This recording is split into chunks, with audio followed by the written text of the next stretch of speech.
Coronavirus cases and hospitalizations are falling from their summer peak. But Dr. Anthony Fauci warns against becoming complacent.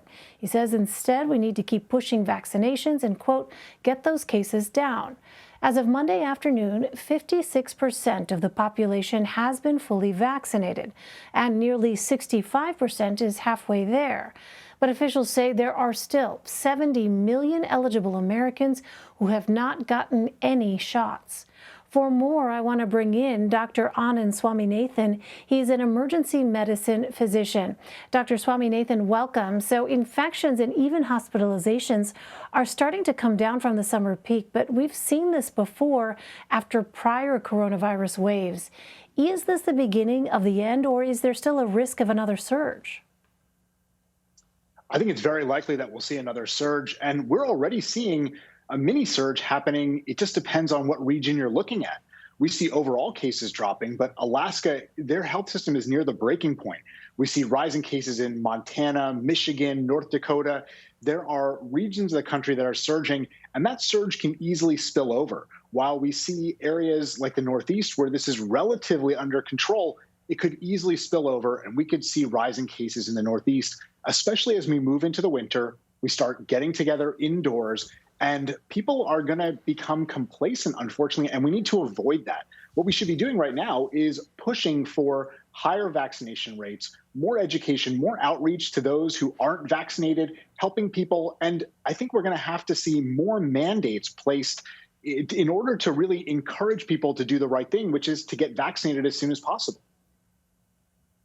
You mentioned people getting together. Well, Dr. Anthony Fauci says it is too soon to tell whether gatherings for this year's winter holiday should be limited.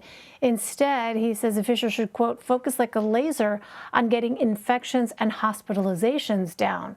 How likely are we to have a, quote unquote, normal holiday season this year? I don't think we're going to see a holiday season like we saw 3 years ago before this pandemic really took hold. I don't think we can expect that at this point. I think what we should be seeing for safe holidays is getting vaccinated, only traveling if you're vaccinated. And honestly, at this point, we should have a travel mandate in place. You can't fly, you can't take a train, you can't take a bus if you're not vaccinated. I think with those things, we could help to contain the spread. But my advice for individual families, individual people, is to have small gatherings where everybody who can be vaccinated is vaccinated. And if you want to add an extra layer of protection, rapid antigen tests are available. They are coming down in price with some support from the federal government. And that's another thing that you can put in place in order to make your holiday gatherings a little safer. Everybody test before gathering indoors. That really limits the risk of being indoors with somebody who is spreading the virus. Well, FDA advisors will be meeting at the end of this month to discuss Pfizer's coronavirus vaccine for kids ages 5 to 11. That means kids in this age group could start getting their shots in just weeks. Doctor, how much of an impact could this have on the nation's recovery? And what would you say to parents who already are hesitant about the idea of getting their child vaccinated? This will have a huge impact because of how many millions of kids there are in that age group. I have 2 in that age group. I have 1 who is vaccinated, who's over 12, and then I have 2 more who are waiting. And this is the best way that we can protect kids. Right now, the best thing we can do is to get everybody vaccinated around those kids until they're eligible for vaccines. But once they're eligible, it's going to be really important for us to get that group vaccinated as soon as possible. So my recommendation to people who are hesitant, start talking to your pediatrician now. Start feeling out what your pediatrician is saying about these vaccines. I think that all of the national organizations for pediatrics are going to be behind getting these vaccines to kids if the data looks as good as we are hearing it's going to look. And I will tell you that if you're out there, I will be online getting my kids vaccinated. Even if we have to stay, wait like we're waiting for concert tickets, we'll be out there waiting for those vaccines. Join me online. I'd love to see you, but we have to get our kids vaccinated as soon as they are eligible.